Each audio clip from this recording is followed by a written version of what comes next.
कि उपेंद्र कुशवाहा की पार्टी में कोई नेता नहीं है। एकमात्र नेता उपेंद्र कुशवाहा हैं। अभी उनके 4 विधायक जीते हैं, तो ये 4 विधायक धीरे-धीरे नेता बनेंगे। इनकी एक पहचान अपने विधानसभा क्षेत्र से निकलकर प्रदेश में हो सकती है। 5 साल तक आरएलएम के विधायक ही रहेंगे ना, 4 विधायक। वही मैं कह रहा हूँ कि जब तक ये पार्टी नहीं छोड़ते हैं, तब तक किसी के पार्टी छोड़ने का कोई असर न उपेंद्र कुशवाहा की पार्टी पर पड़ेगी और न उपेंद्र कुशवाहा की राजनीति पर पड़ेगी। जो पार्टी लगातार चुनाव में शून्य पर आउट हो रही हो, उस पार्टी ने 2025 बिहार विधानसभा चुनाव में सीट शेयरिंग में उतनी सीटें ली जितनी सीटें हिंदुस्तान आवामी मोर्चा को मिला। आरजेडी के जो 26 विधायक जीत के आए हैं, 25 माफ कीजिएगा 25, उनके सामाजिक समीकरण को देखने पर ऐसा लगता है कि अगर जो मलाई मिला तो ये वहां से कूदफान मचा सकते हैं। जो लोग जीते हैं वो पुराने दिग्गज कम हैं, नए लोग ज्यादा जीतने में कामयाब रहे हैं, तो नए लोगों की निष्ठा पार्टी के साथ कम होती है। वो अपने क्षेत्र में अपनी पकड़ मजबूत करना चाहते हैं और पकड़ मजबूत करने के लिए सत्ता में होना ज्यादा जरूरी है। वो टूट सकते हैं। उनका सामाजिक समीकरण भी आरजेडी के सामाजिक समीकरण से इतर है। वो कमोबेश जो 25 जीते हैं, वो पार्टी के दम पर कम, अपने दमखम पर ज्यादा। आरजेडी अगर टूटेगी तो ठीकरा किसी और के नाम पर नहीं, संजय यादव के नाम पर ही फूटेगा। नमस्कार, आप देख रहे हैं 4 PM और मैं हूं अभिषेक मिश्रा। बिहार की राजनीति में उपेंद्र कुशवाहा की राह आगे कितनी मुश्किल है। बावजूद इसके कि उपेंद्र कुशवाहा खुद राज्यसभा सांसद हैं, उनकी पार्टी से 4 विधायक हैं और उनके बेटे बिहार सरकार में मंत्री हैं, कुनबा बिखरता जा रहा है। पार्टी के कई बड़े नेताओं ने पार्टी छोड़ दी है और जो जानकारी हमारे पास है, कई जिलाध्यक्ष छोड़ने की कतार में है। उनकी पार्टी के कई जिलाध्यक्ष उनकी पार्टी को छोड़ सकते हैं, ऐसी जानकारी सूत्रों के हवाले से है। और कौन बड़े नेता पार्टी छोड़ेंगे, उस लिस्ट की अभी हमें जानकारी नहीं है, या वो जानकारी सामने नहीं आई है। लेकिन जिलाध्यक्षों को लेकर हमें जो जानकारी मिली है सूत्रों के हवाले से, वो जानकारी मिली है कि उनके कई जिलाध्यक्ष पार्टी छोड़ सकते हैं। हमारे साथ सीनियर जर्नलिस्ट धीरेन्द्र सर हैं। सर, जब उपेंद्र कुशवाहा ने अपने बेटे को मंत्री बनाया, तो जो तर्क दिया कि भाई हम फिर जीरो पर आने का स्टेप नहीं उठा सकते थे और बहुत लोगों पर भरोसा किया, वो छोड़कर चले गए। मतलब बेटे पर या परिवार के सदस्य पर ही भरोसा किया जा सकता था। तो पार्टी बचाने के लिए, कुनबा बचाने के लिए बेटे को मंत्री बनाया। जो तर्क उन्होंने दिया, उस तर्क के हिसाब से बाद में उन्होंने यह भी कहा कि भाई नीतीश कुमार जी ने कहा था, एक हाथ से मक्खी भगाते रहिए, दूसरे हाथ से खाते रहिए। और यही बात नागवार गुजरा उनकी पार्टी के कई नेताओं को और वो छोड़ गए। कई लोग छोड़ गए, कई लोग कतार में हैं, ऐसी जानकारी भी है।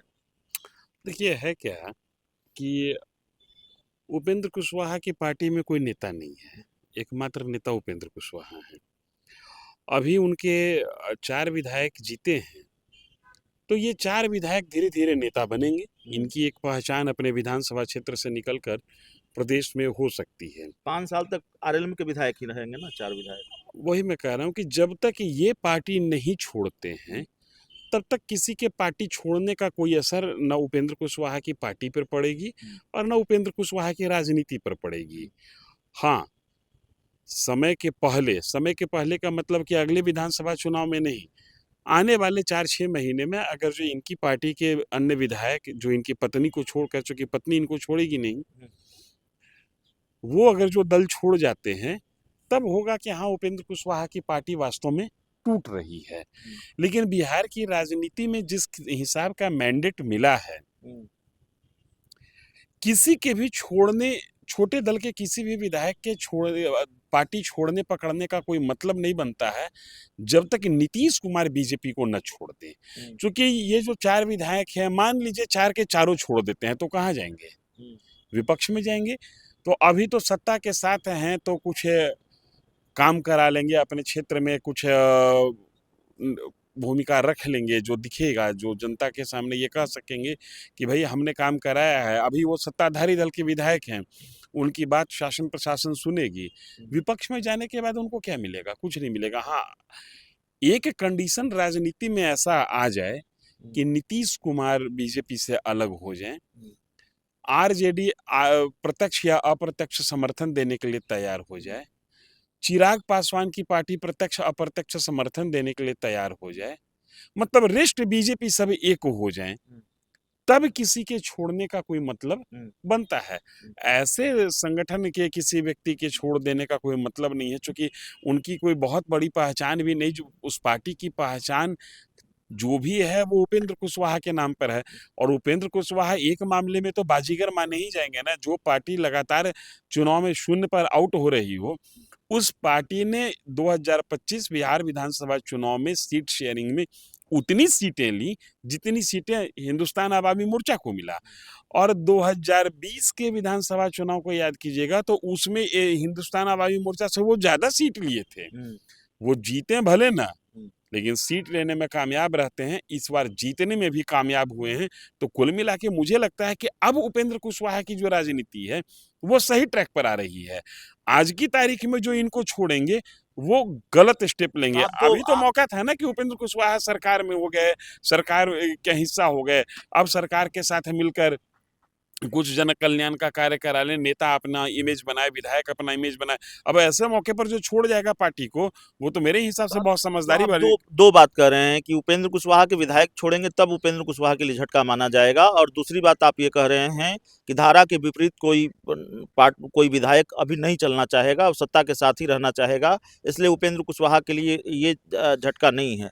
लेकिन आरजेडी के विधायकों की बात, कांग्रेस के विधायकों की बात इसलिए नहीं करेंगे कि कांग्रेस के विधायकों के बारे में लगभग ये तय माना जा रहा है कि हो सकता है वो पाला बदलेंगे। कांग्रेस के सामने बड़ी चुनौती है कि वो पार्टी वो अपने विधायकों को कैसे बचाती है। लेकिन आरजेडी के विधायकों पर भी संकट है।